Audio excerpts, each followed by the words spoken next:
Hello and welcome to Decoding the WSL, the podcast dedicated to the stats and facts in the WSL. This weekend had the last round of games for the international break, but the league went out with a bang. There were goals in every game and a 7-goal thriller at Kingsmeadow. There's lots to get into, and I'm going to be giving you all the numbers and the stats you need. I'm your host, Stattorino.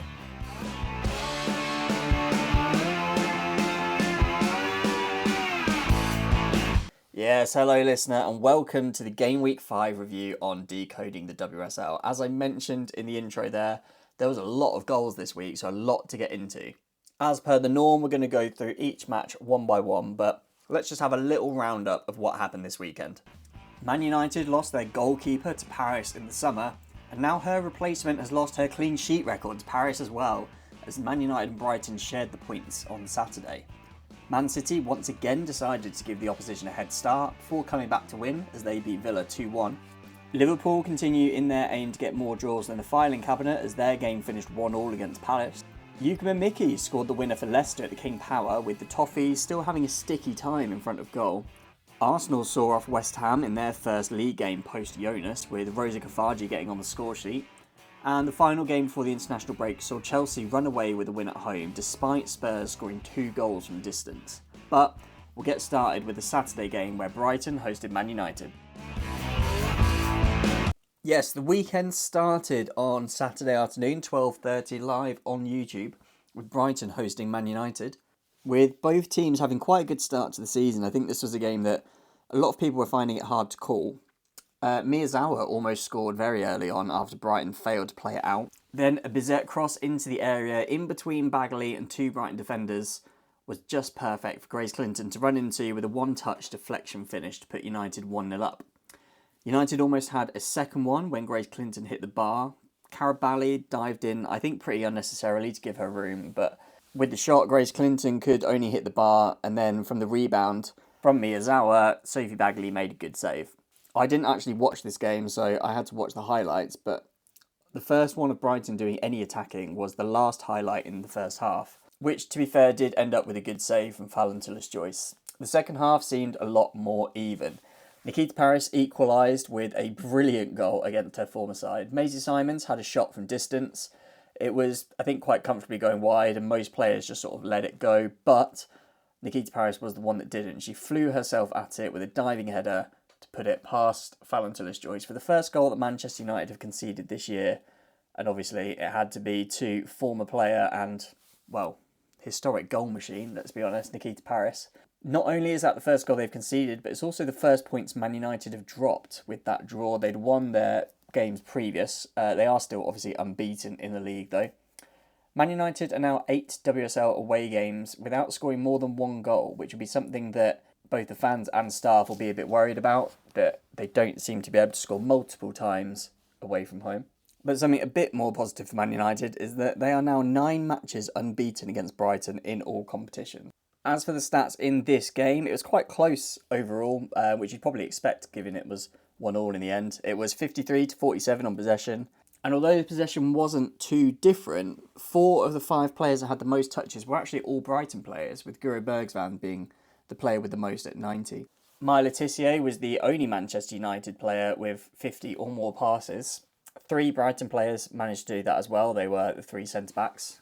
The 4 players that had the most passes into the final third were all Manchester United players. So although Brighton seemed to have a lot more of the ball with their defenders, they were obviously just sort of playing it between each other by the look of it, because Maya Le Tissier was the player that had the most passes into the final third with 20. Next up was Janssen on just 10, so double as many as anyone else, and the next 2 players on that list were also Manchester United players. Céline Bizet had the most chances created in the game with 3, as you might sort of expect from someone that got an assist.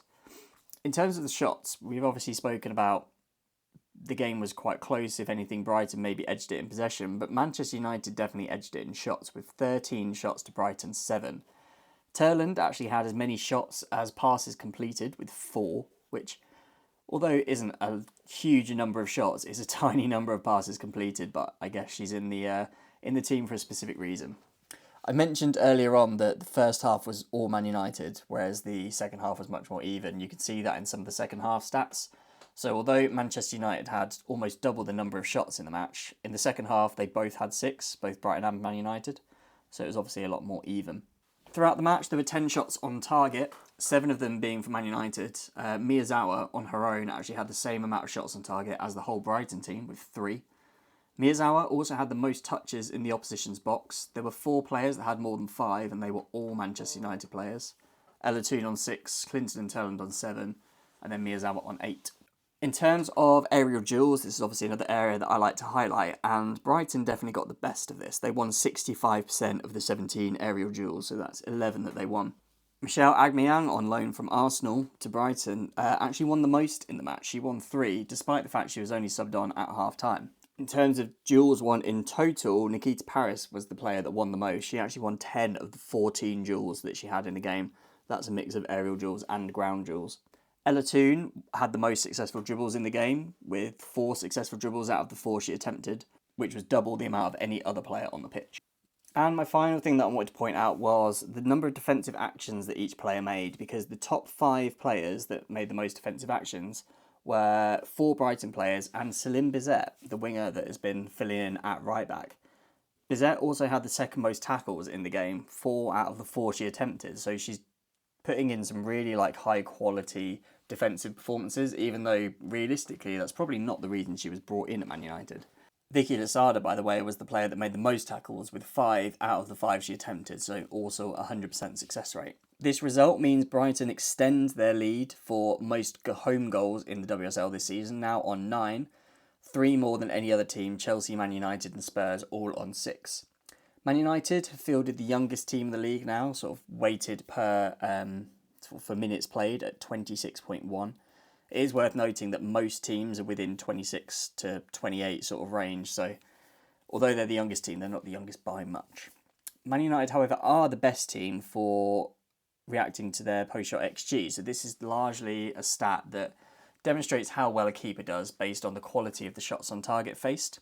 From the shots on target they've had faced, they should have conceded 3.7 goals, but obviously with Fallon Tullis-Joyce in goal, despite the fact she was potentially not Manchester United's first choice this summer, she's come through and she's doing a great job because she's only conceded 1 goal from the 3.7 post-shot XG they've faced, a 2.7 difference, so 2.7 goals prevented for her is the best in the league. Another word as well for Celine Bizet, because she has become the first player in the league to get 3 assists this season. I'm assuming she won't be the only one. I'm sure by the end of game week 6 there'll be another player, or maybe 2 or 3 getting to that stage, because there's a few on 2, but she's the first player to 3 and leading the charge to get the most by the end of the season.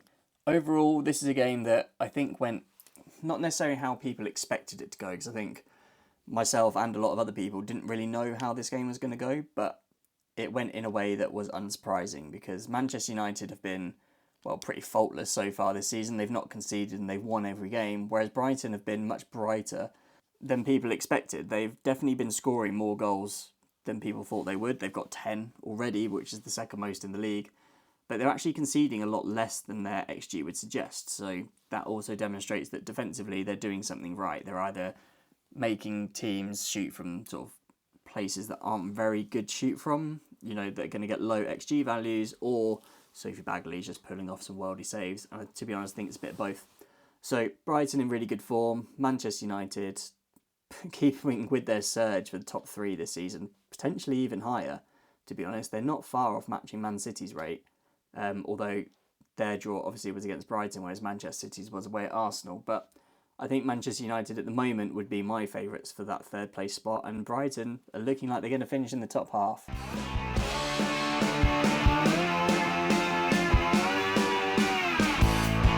Now on to Sunday's games, and it started with a 12:15 kickoff live on BBC Two at the Joy Stadium. It was Man City hosting Aston Villa. Villa left Bunny Shaw open for a header very early on, but didn't manage to test the keeper. However, later on in the first half, Gabby Nunes deflected in Kirsty Hansen's cross, with Yamashita just rooted to the spot and putting Villa 1-0 up. Ederson has a reputation for Man City men for being one of the furthest kickers of a ball in the world, and I think Yamashita may be learning a thing or two off him, because she had an absolute monster of a kick in the first half, which nearly got an assist for Lauren Hemp. Yamashita hit it from about the outside of her box, and it landed maybe 15-20 yards short of the Aston Villa box, so a truly mammoth kick, but unfortunately Lauren Hemp couldn't quite finish it. A few minutes later, Lauren Hemp put in a fantastic cross, which Jill Ward almost got on the end of it. One of those crosses that was just begging for the slightest touch from someone to put it in. Early in the second half, Lauren Hemp put in a very good low cross for Bunny Shaw to try and deflect in, but Anna Patton did very well to block it. Then Leia Harvey, while running down the left, put a cross in, which Sabrina D'Angelo got to first, but could only touch it onto Lauren Hemp's head. She then managed to kind of spin and volley it over everyone that was kind of on the edge of the 6-yard box and into a relatively empty net, which made the match 1-1. And then Hemp made a great run through 3 Villa players. 2 were right on her, and then Jordan Nobbs came diving in against her, which Jordan Nobbs, who I think was marking Jill Ward, then meant that once Hemp had got through them, she could make a simple pass to Jill Ward near the penalty spot. She managed to take one touch, a very composed touch and finish, hitting it quite hard past Sabrina D'Angelo in goal. And that ended up being the winning goal in the game. The game finishing 2-1 to Man City, again coming back from behind. But as I say, it is a win, and City are still unbeaten in the league, and Villa are still without a win. However, that was actually the first goal City have conceded at home in the WSL this season. City are now 8 unbeaten in the WSL. Obviously, that's a record that runs towards the end of last season as well, and they've won 10 of their last 11 home games as well. Villa, however, doesn't look quite as good for them. They are now 6 games without a win, and it's definitely something that they're going to need to sort out, especially for new manager Robert DePaul with quite a good squad. Definitely quality within the squad to be doing better. Within the match, Man City, as you'd probably expect in most matches Man City play, they had the majority of the possession, 72% to Villa's 28%, so almost 3/4 of it. They also had the majority of the shots with 12 to Villa's 2. Villa did manage to get both of their shots on target, but Man City had 8, so way more. Lauren Hemp had 5 shots, Bunny Shaw had 4, and Lauren Hemp actually got all 5 of her shots on target, which is quite impressive considering that she's had 5. Not many players have 5 shots in a match, never mind getting them all on target. Lauren Hemp also created 4 chances in the game. There were only 10 chances created in total, and no other player created more than 1, so she definitely stuck out. She stuck out in that stat, but she sticks out in quite a few because, as you'll hear me talk about, and if you've listened to any of my other podcasts so far this season, you'll know that Lauren Hemp has probably been the player of the season so far and tends to stick out in any sort of creative metric.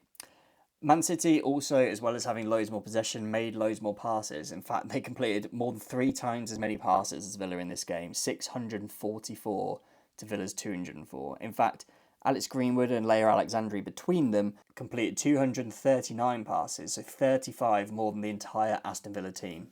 Lucy Parker was the player that completed the most passes for Aston Villa, 33 out of the 44 that she attempted, only 75% success, but this was better than the team generally. Man City had an 88% pass success, which is pretty good. It's not ridiculous, but it's better than average. Aston Villa's was only 72% in this game, showing that they were maybe attempting some more risky passes than they normally would. Probably because Man City didn't really afford much of the easy passes, and the easy passes they did have were maybe just back to the other centre-backs or back to the goalkeeper or something like that.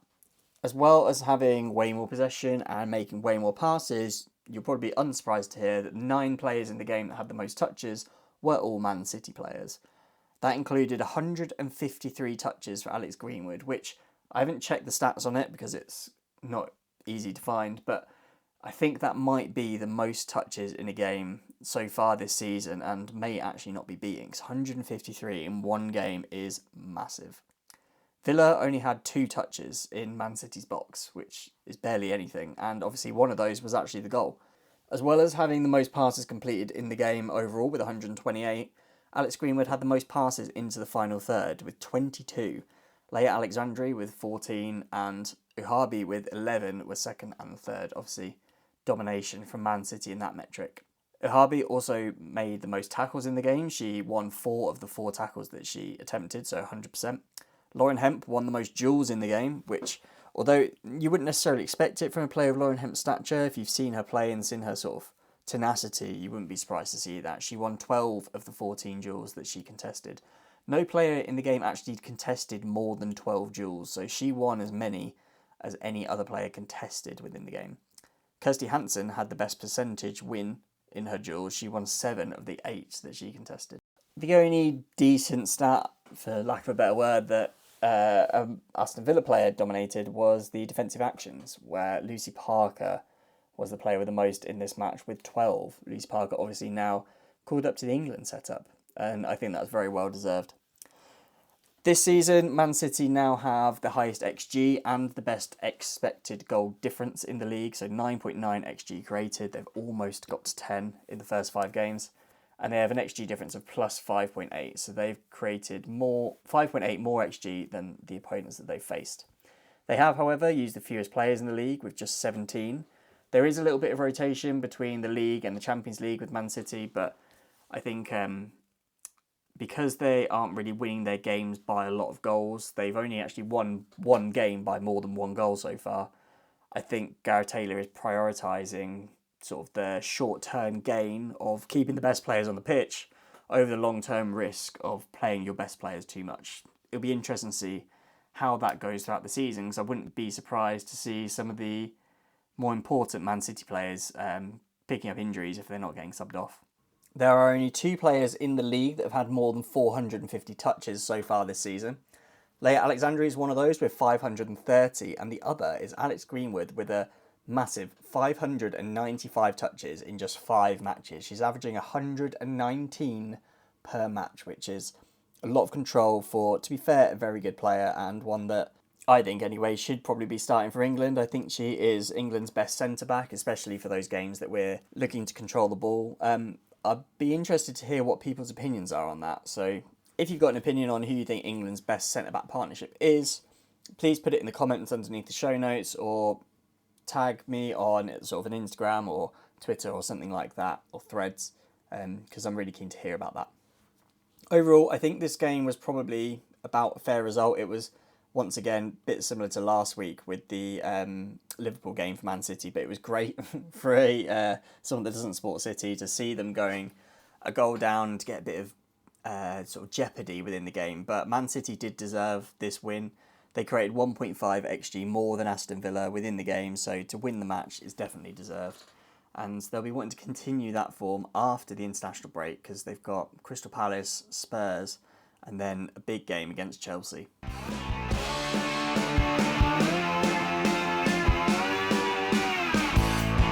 Now on to the 2 o'clock game on Sunday. This one was live on YouTube. It was Liverpool at home to Crystal Palace. Katie Stengel, who scored the last time these two teams met a few years ago for Liverpool, scored for Crystal Palace to put them 1-0 up. It wasn't the best goal. It was a bit scrappy. I think if anyone's watched the goal, they'll probably agree with me, but Palace will not care one bit about that. Mia Enderby nearly equalised for Liverpool on the break. She took, I think, just a bit too big a touch, which then Shea Yanez made quite an easy save after it. Mia Enderby definitely should have done a bit better with it though. She cleared the defender really well, showed her pace, but yeah, as I said, just couldn't quite get the finish on the other side of it.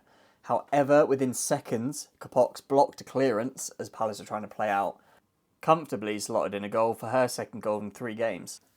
Kate Stengel had a few chances, including one really good one in the second half to get a second goal for both herself and for Crystal Palace, but there was an absolutely brilliant block from Jem Bonner. Olivia Smith hit the woodwork from distance late on. Liverpool had a few other shots from distance as well throughout, but they were all quite easy saves for Shea Yanez in goal. This was the first game this season for Crystal Palace anyway, where both teams have scored in the game. So far, they've either beaten a team to 0 or they've been beaten to 0. So that'll be something, I guess, in a way to kind of tick off their list, that even if they concede in a game, that doesn't mean that the game's out and they can still, get a draw out of it. For this game, Liverpool did have slightly more possession, 54% to Palace's 46%. They also had slightly more shots with 13 to 11. And Liverpool also had more shots on target, 4 against Palace's 3. In fact, Annabelle Blanchard was the only player in the match with 2 or more shots on target, getting 2 of Palace's 3. As I mentioned a moment ago, Kate Stengel definitely could have scored more than 1 goal, and this is highlighted by the fact that Crystal Palace actually had more big chances in this game than Liverpool, and by quite some way. Liverpool had 2, whereas Palace had 7, which is quite a big difference. For big chances, that is, not total chances. Herbinger was the player that created the most chances overall. She created 3. I think the game overall probably wasn't the best quality game. And we can tell this from something like the pass success. So, as I mentioned in the previous game, the Man City game, they had 88% possession, which is quite high, whereas Villa's was only 72%, which is very low. Well, both teams in this game were in the 70s. 76% pass completion for Liverpool and 74% for Crystal Palace. Quite poor for both. I think another way that you can tell that it wasn't the best quality game is when one of the goalkeepers has the second most passes within the game. Rachel Laws has 42, which I know Liverpool rely on their goalkeepers a bit more than the average team, but it's still quite a lot for a goalkeeper with 42, and that was actually the most of any Liverpool player. Marie Herbinger had the most touches in the match with 73, which again is a bit weird because that's normally a defender. You think about how many Alex Greenwood has had that I mentioned a moment ago. So for Marie Herbinger, a sort of attacking midfielder to have the most is quite surprising. In terms of some defensive numbers, Gemma Bonner made the most clearances with 9. The next was 4 in the game, so she made more than twice as many as any other player. And Gemma Evans, also of Liverpool, won the most duels in the game with 9 out of the 14 she contested. Katie Stengel was second in this with 8, but she contested 19 in the match, so only won 42% of those. Normally when a player wins a lot of duels, it's because they've got a high win percentage, but this was more quality than quality. It is another draw for Liverpool. They are the first team to get to 3 draws in the league this year, just 5 games in, so 60% of their matches have been drawn so far. Crystal Palace still have the lowest expected goal difference in the league with minus 6.6, so the teams they've faced have created 6.6 more XG than Crystal Palace have. And one stat that rarely actually puts Crystal Palace in kind of a good light is their XG that they've conceded in away games. So they've conceded 5 goals in away games so far, but they've conceded 7.2 XG. Now, it's not good. They've conceded 7.2 XG. That is a lot.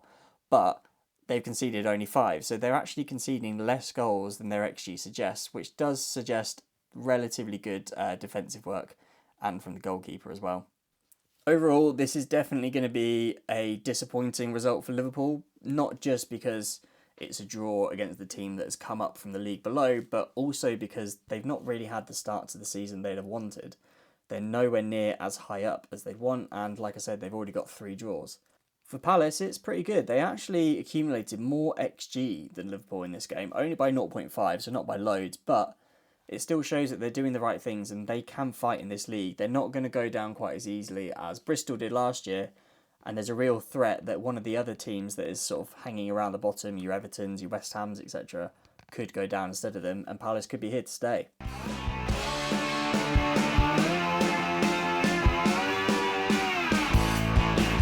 Now, on to Leicester 1, Everton 0. This one was Sunday, 3 o'clock, live on YouTube, one of 2 games at this time. Janina Leipzig made a good save from Haruka Hayashi early on, but that was followed by a really good goal from Yuka Mimiki. Chosinot with a quite heavy pass into Mimiki, but she had a great deft touch, got the ball in her feet. Megs van Havermaet, who, by the way, is over a foot taller than Mimiki, so that was quite funny to watch. And then she slotted home quite coolly past Courtney Brosnan in goal for Everton. So that put Leicester 1-0 up. Everton did put in quite a good effort to get their goal in this game, though. Schnoiz had a good chance, but was straight at Leipzig. Hannah Kane came on against her former side, Everton, but that was great for her. She got her first minute since November. She's been out quite a while with a long-term injury. She actually managed to turn Finnegan inside out at one point and get away a shot at goal, but just didn't have, well, I was going to say enough, barely had any power on it. And ended up being quite an easy save for Courtney Brosnan, but it was good from Hannah Kane anyway. It showed some good glimpses, and I'm sure there's more to come from her as the season goes on. And now that she's back at full fitness. Asmita Ali played in by Yanis Kamen late on, but Ali managed to sky it, unfortunately. It's probably not her standard position. She doesn't tend to play centre forward all that much, and Yanis Kamen's probably not actually up the pitch that much either.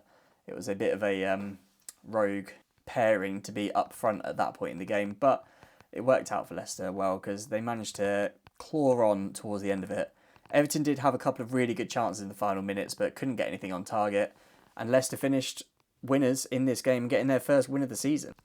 In getting their first win, they have now ended a run of 13 competitive games without a win. So that'll be definitely something to get off their back, and great for the new manager as well. No Everton player has scored a goal in the league still. Their only goal this season was an own goal from a Melissa Lawley cross. They've created 4.3 XG, which is actually more than West Ham and their opponents this weekend, Leicester. So they've created enough goals to score. They've created enough chances to score 4 goals and just haven't managed to score any yet.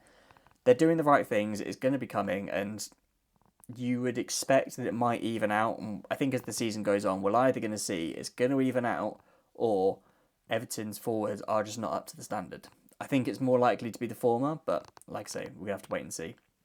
Some of the stats for this game actually show that you probably wouldn't guess that it was Leicester 1, Everton 0. Everton had 67% of the possession, so twice as much as Leicester. They made over twice as many passes, 536 to Leicester's 232. Megan Finnegan made the most passes with 105. Leicester's entire back four only completed 10 more passes than Megan Finnegan on her own, which I think shows how much of the ball and how much Everton moved it about as well, that Leicester just didn't really get the chance, and when they did have the chance, they didn't really keep it between their centre-backs that much, which a lot of teams do. There were only 5 players on the pitch that completed 50 or more passes, and all of them were Everton players. Everton also had the top 5 players for touches on the ball as well. CJ Bott was 6th and was Leicester's best player in that metric. There are actually 3 Everton players that had 110 or more touches, which is quite a lot for 3 players to have. You might get 1, maybe 2 players if a team is really dominated getting that many touches, but 3 players having that many touches and still the team was unable to score shows that something's not quite right there at Everton. Everton were much better with their pass completion, 87% to Leicester's 75%, although Leicester, you could tell, were trying to do something specific because they completed 23 long passes to Everton's 12. So approximately, as like a percentage of their total passes completed, Leicester did about 4 times as many long passes as Everton, which definitely shows that that's more of the type of game they were trying to play, that sort of long ball, counter-attacking type thing. And in the end, it did the job. Leicester had fewer shots than Everton in this game. They only had 8 to Everton's 10, but they did get 5 on target, whereas Everton only got 2 on target. So Leicester getting over half of their shots on target, Everton only getting 20% on target. Something I think you're going to find a lot with Leicester this season is that they make more sort of defensive actions overall than their opponents. So the 6 players with the most defensive actions in this game were all Leicester players. CJ Bott was the only one in double figures. She actually got 15. Leicester made 31 tackles, or completed 31 tackles, I should say, as opposed to Everton, who only completed 15, so Leicester twice as many, partly because they didn't have the ball as much. CJ Bott, as well as having the most defensive actions overall, she also won the most duels in the match with 9. Sophie Howard won the most aerial duels, winning all 4 that she contested. No other player won more than 2. And I think you can probably agree that that is just classic Sophie Howard. That is very much what she's best at. Sam Tierney drew the most fouls in the game. She drew 3, which is not normally a stat I'd pick up on, but she continues to be near the top of the league in this and was also near the top of the league last season. She's a player that draws a lot of fouls, and I think when you've got a player like Sophie Howard and maybe even Mouchon when she's back from injury, you've got some players that are really good in the air for Leicester. So if she can start drawing fouls in the right areas, they can be putting in crosses for those players to get their head on. Leicester have now used the most players in the league this season with 20, which I think shows a little bit of necessity because they've had some players go out through injury. I've already mentioned Mouchon. Rantala is also injured now, but it also shows that Amandine Mikel is happy to use some other players in the squad, and it's going well for them. They've now got their first win of the season. My overall thoughts on this game are that Leicester did very well to win this game. Everton created 1.6 XG in this match, which, is enough that you would expect that they would score a goal more often than not, maybe even 2. Leicester only created 0.8, so only half the amount. However, when you then look at the post-shot XG in the match, you can then see where the difference is. So despite the fact that Everton created double the XG, they only created a quarter of the post-shot XG, so that's where the XG gets adjusted for only accounting shots on target. So taking into account the shots on target only, Everton only had 0.3 post-shot XG because they only had 2 shots on target. They're getting in good positions, they're getting good shots away, they're getting good chances, but as strikers and as forwards, they're not doing a good job, and that, unfortunately, is just the way it is at Everton at the moment, and it's for something Brian Sorensen to try and fix as we go forward. But don't take anything away from Leicester. They definitely deserved a goal in this match, and they defended really well. Janina Leitzig had another fantastic game, and if it wasn't for Sophie Bagley's brilliant performance, she would be the goalkeeper in my team of the week for the second week running. So Everton were wasteful. They should have done better, but Leicester City were good value for their goal, and I think battled really well to get this win.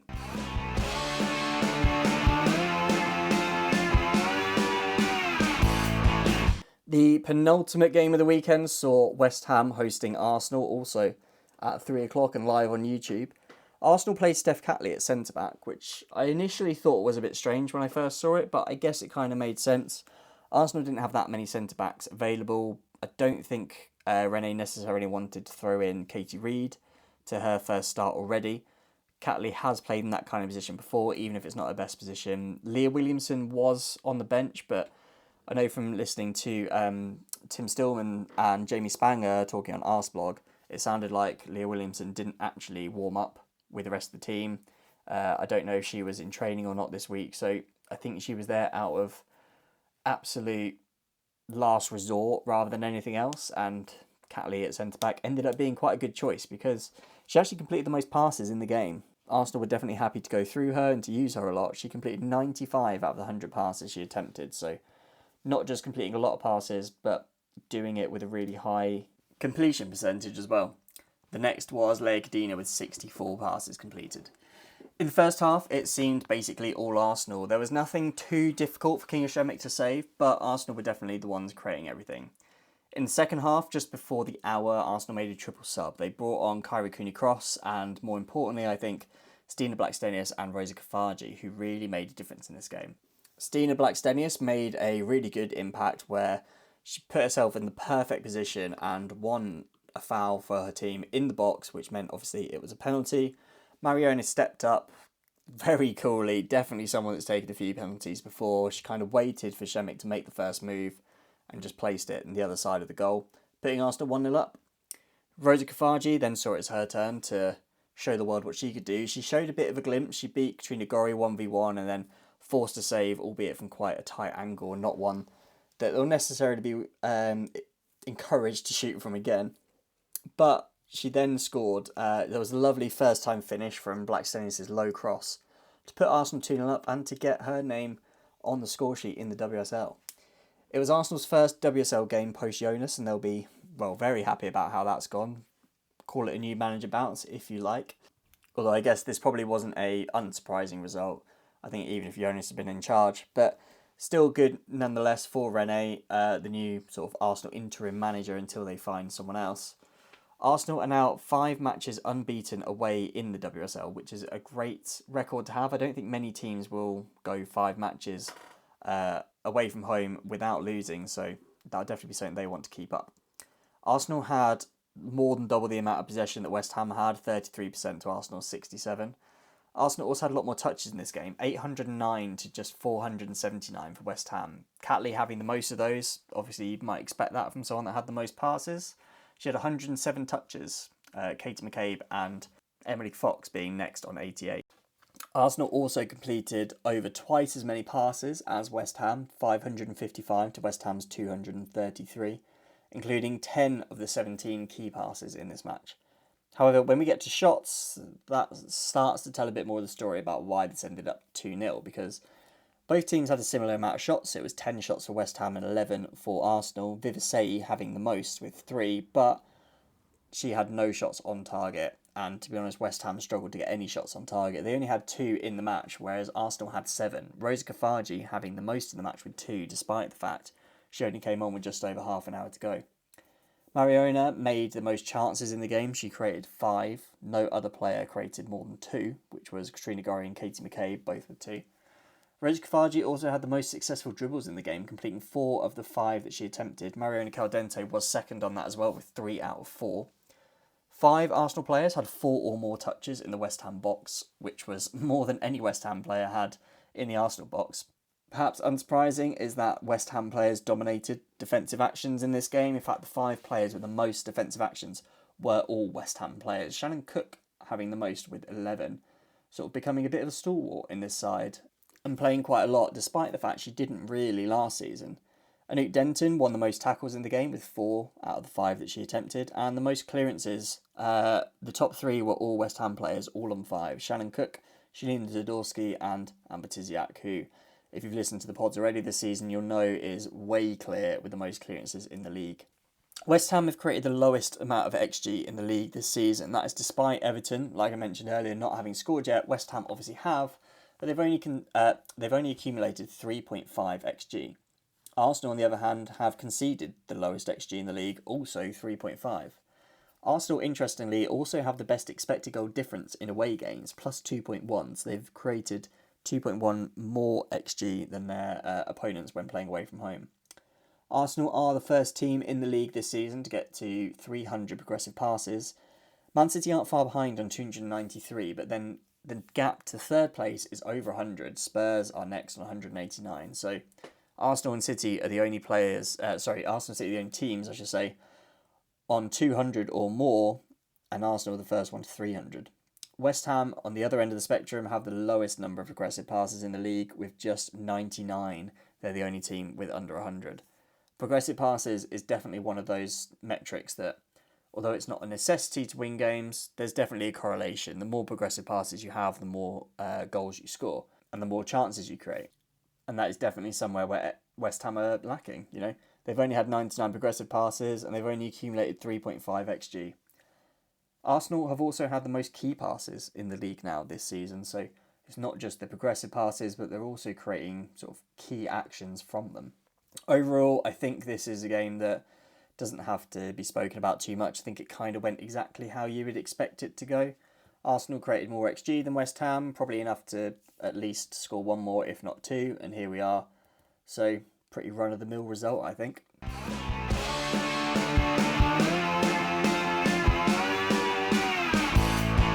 The final match of the weekend was 6:45 live on Sky Sports, the last match before the international break, and it was a barn burner between Chelsea and Spurs. Matilda Vinberg took on Lucy Bronze successfully a couple of times in the first 5 minutes of this game, and I was really thinking that that was going to be a tactic that they'd potentially picked up from watching the Arsenal game with Caitlin Ford taking on Lucy Bronze and obviously scoring from it when they played the previous week, and thinking that Lucy Bronze, yes, she's an amazing player, but maybe her 1v1 defending isn't all that it used to be, and actually that was a way to get at Chelsea. As the game went, you obviously, you know as well as I do, that is not quite how that went. Johanna Rytting-Kaneryd had a brilliant baseline run and really composed in the box to pick out Micah Hamano, who cleverly cut her run back to get away from defenders and smash it in past a pretty helpless Becky Spencer. Nilden had I don't know if it was a cross or a shot, I'll leave that up to you, which kind of caught Hannah Hampton out. I don't think it crossed the line, I think she saved it, but you've probably seen the replays of it. You've probably seen people talking about it on social media. The lino said it was a goal. I'm not too sure. I don't think many people thought it was a goal, but the lino said yes, the referee agreed, and it was 1-1. Guro Reiten put in a really good cross not long after, which came off the post. Reiten also attempted an Olympico from a corner, which initially I thought she'd done. I thought she'd scored from it, but it actually came off Amanda Nilden, who was trying to head it away and ended up just touching it past her own goalkeeper. But nevertheless, that was Chelsea 2-1 up. It then became 3-1 at about 70 minutes. There was a very, very good, I'd say, controlled volley from Johanna Rytting-Kaneryd after Millie Bright hit like a diagonal ball over into the box. And yeah, a really good controlled volley into the corner, into the far corner from Johanna Rytting-Kaneryd. If you haven't seen it yet, go check out the highlights and check it out because it's really good. It's really entertaining to watch. A couple of minutes later, there was another really good run from Johanna Rytting-Kaneryd and a cross that hit the hand of Spurs defender and obviously was then a handball. Guro Reiten took the penalty, hit the post, but Sondi Baltimore was in there for the rebound, putting it in. Not a good game for anyone that had Guro Reiten in their fantasy team this week. You'd think with Chelsea scoring so many goals that Guro Reiten would be in the mix of it, but a missed penalty doesn't go down too well with the points. Evelina Summanen had a really good free kick not long before the 90th minute, scoring from, I don't know what it was, maybe 25 yards out. Really good free kick. I think if this was earlier on in the game or in a closer game, a lot more would have been made of it. I sort of have seen it go in and not really heard much about it after. Again, check it out if you haven't already. Go watch the highlights because it's brilliant. But right near the end, in injury time, it was 5-2 when Johanna Rytting-Kaneryd once again scored. She outpaced her defender down the line, carried it down to the baseline, cut back in herself, and roofed it past Becky Spencer from a relatively tight angle. Once again, just showing her quality, and unsurprisingly, she was the official player of the match for the game. That is now 15 wins for Chelsea in 15 meetings against Spurs. Spurs have never even drawn against Chelsea. It'd be interesting to see if that's something that continues when they visit Spurs later in the season. That's also 8 competitive wins in a row for Chelsea, across all competitions, which is fantastic, and fantastic for Bon Pastor as well. She's obviously a manager that knows what she's doing, and who would doubt her coming into her new club?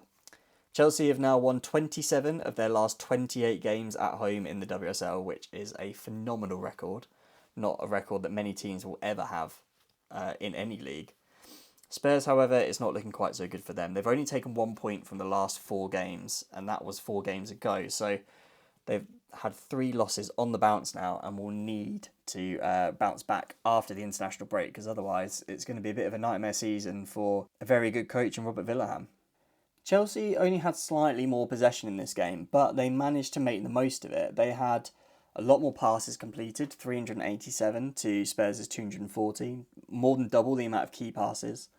And I want to highlight Khadija Buchanan in this because she's not necessarily a player that's known for her passing, but she completed 70 of the 70 passes that she completed.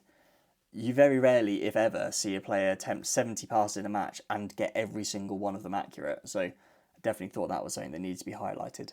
It's not like they were all short passes either. 5 of those passes were over 30 yards, or sort of classed as a long pass.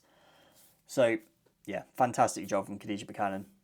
Molly Bartrip was the player that had the most passes into the final third. So, like I said, they had fewer passes than Chelsea, but they weren't pushed over and they still threatened them. I guess that's why they scored a couple of goals. Chelsea had a lot more shots in this game. They actually had just over double with 19 to Spurs' 9, and they had 7 shots on target to Spurs' 4. Johanna Rytting-Kaneryd got all 3 of her shots on target. She actually had the third most shots in the game because Guro Reiten and Drew Spence both had 1 more. But she had the most shots on target in the game with 3. There were 8 other shots on target in this game, but they were from 8 other players who had 1 each. She was the only player that even got 2 shots on target, never mind scoring 2 goals. She also had the most touches in the opposition's box with 12. Guro Reiten was second with 8 in Spurs' box, and no one else had more than 4. There were 8 accurate crosses in the match, or completed crosses. 5 of those were from Guro Reiten, so there was definitely a tactic there from Chelsea, where she was really the only player trying to cross the ball in. Other than that, it was more carrying the ball, especially, as I mentioned, from Rytting-Kaneryd. As you'll hear in a lot of matches this season, Ash Neville made the most offensive actions in the game with 16 in this game. Sjurka Nusken was the only other player that got double figures. She got 10. Olga Atanen and Sjurka Nusken were the 2 players that had the most tackles in the game. They both won 4. And Mara Ramirez won 14 duels in this game out of 27 in total. She also drew 3 fouls and committed none. So these are really insane numbers. It's common for a whole match to have less than 27 duels in it. Never mind one player getting 27 duels on their own and winning 14 of them, just over half. In fact, she won twice as many duels as anyone else. There were 3 other players in the match that won 7 duels. Obviously, with 14, that's double as many. So it really shows how many times she was trying to duel in this game, and that was another one of Chelsea's tactics, I think. One of those 7 was Sjurka Nusken, who I kind of want to highlight because she didn't top many, or especially sort of the major stats. She didn't top many of the metrics in this game, but she was up there being the second or the third most in quite a lot of them. She had a really good all-round game that I think kind of went under the radar. This season so far, Chelsea are now the only team yet to draw. That is because they just keep winning. They won all of their games. What a problem to have. They're also the top scorers in the league with 15. Second are Brighton on 10 alongside Spurs, also on 10, their opponents in this game. And Chelsea also have the best goal difference with plus 12, so their goal difference is more than any other team has scored. That is especially impressive when you remember that they've played a match less than most of the other teams, other than Man United, of course. Chelsea have also overachieved against their XG, better than any other team has. Similar to last week, they are at double their XG. They have scored 14 goals from just 7 XG. Obviously, they have actually scored 15 that I've just mentioned, but one was an own goal, so that doesn't count towards this metric. But yeah, scoring 17 from 7 XG is mad, and I'm going to be very surprised if they manage to keep this up throughout the season. Chelsea have had the 4th most shots in the league. Again, very impressive considering that they've played a match fewer than most teams. But better than that is how many goals they score per shot and how many of the goals they score per shot on target. So 21% of their shots this season have ended up being a goal, and 50% of their shots on target have been a goal. They've had 28 shots on target, which, is a relatively high amount for 4 games, and have scored from half of them. There won't be another team this league, this season anyway, that will score from half of their shots on target. Who knows if Chelsea can keep that up, because again, that is really high, and I think suggests not just that the team are really good, but maybe that they're actually overachieving as well. Spurs, surprisingly, have now conceded the most goals in the WSL, joint most with Crystal Palace on 13. Remember that Crystal Palace are a team that got beat 7-0 earlier this season, and Spurs are now the joint team that exceeded the most goals. They are also by far the worst team compared to their post-shot XG. So I think I mentioned it earlier, post-shot XG is XG but adjusted for shots on target only. It's really good for measuring how good a goalkeeper is. Becky Spencer is not having a good time of it. She has conceded 13 goals from just 7.2 post-shot XG this season. 4.8 worse than she would expect. So, the goals prevented stat, like I mentioned earlier, Fallon Tullis-Joyce has prevented 2.7 goals. Well, Becky Spencer has prevented minus 4.8. Chelsea are now alongside Leicester, the team that have used the most players in the WSL this season with 20, showing that they are rotating their squad despite the Champions League commitments as well. And one of those players, Johanna Rytting-Kaneryd, who I mentioned a few times today, is the first player to get 5 goal involvements in the league this season. She's had the joint second most assists with 2, only one behind Celine Bazet. And she's got the joint most goals in the league with 3, which is from an insane 0.4 XG. So she maybe actually shouldn't have scored at all this season, given the chance that she'd had maybe 1 goal. You would not expect her to be scoring 3. That, I don't think, is quite a level that she can maintain throughout the season, but I think it does show a bit that she is just a high quality player. I'd expect that come the end of the season, she will overachieve her XG.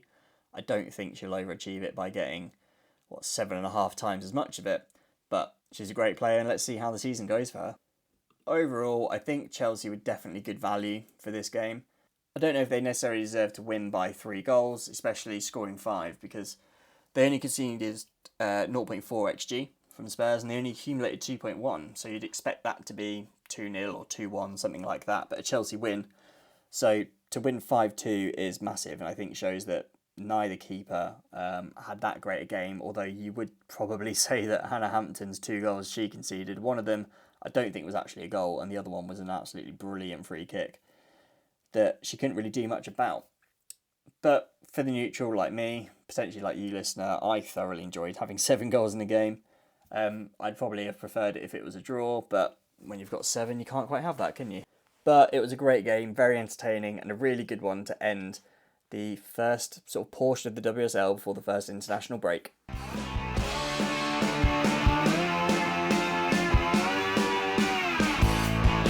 So they are the matches that have been on this weekend, and before I go, as I've started doing it, I just want to highlight who I think my player of the week has been.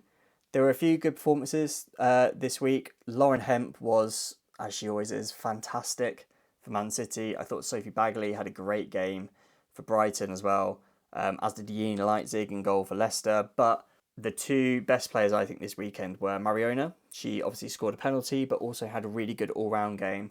But my number 1 player of the week is definitely going to be Johanna Rytting-Kaneryd with her 2 goals from a tiny amount of XG, and just all round having a great game, creating a lot, being really attacking, being really threatening, and definitely deserving my player of the week.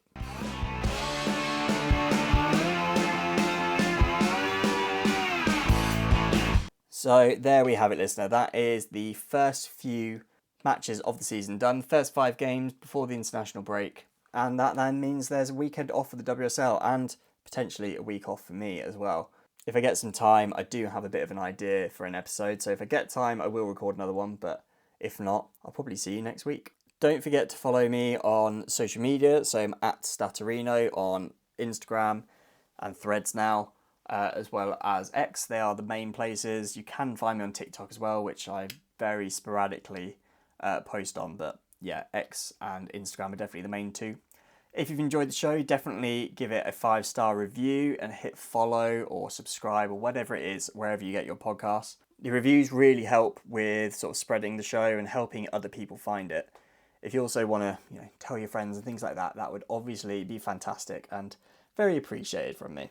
Do keep an eye out of my stuff on social media. I've got a few, well, obviously, as well as all the stat stuff that I like to post, there will be some other sort of decoding the WSL things coming up. I've got a few ideas for the pod that I want to introduce and that I'll need your help with as well. So do keep involved on social media. Do give me a follow because there will be plenty to interact with.